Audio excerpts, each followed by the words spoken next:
This is another fabulous video about black math teacher. Let's listen.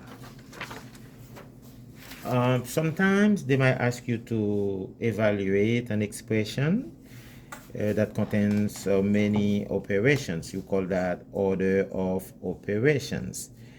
Basically, when you have so many operations to do, you follow what we call the rule for operations called PEMDAS. PEMDAS,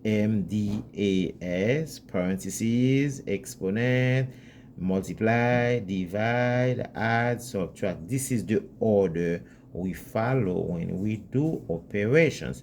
And there is another thing I have to add.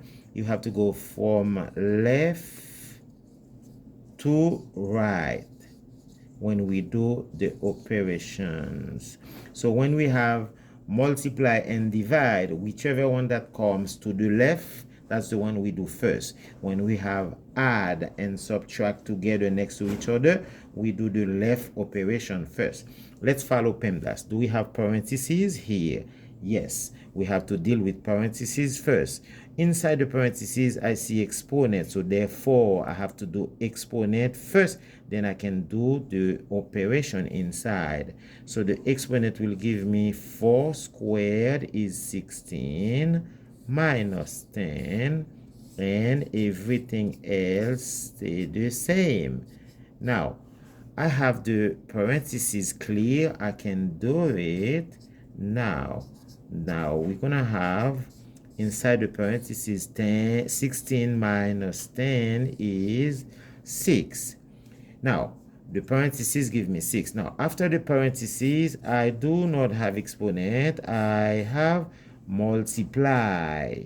I have to find the multiplication right here. When you have a parenthesis and a number outside without a sign in between, it is a multiplication. So we keep the division and we multiply. 4 times 6 is 24, and there is a minus sign.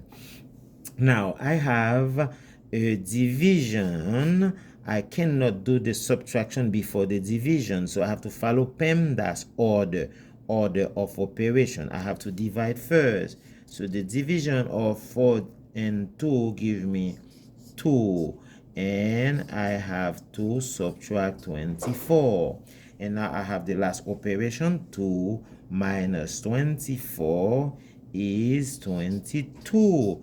Remember, we learned that when we subtract all two numbers with opposite sign, we need to keep the sign of the larger number.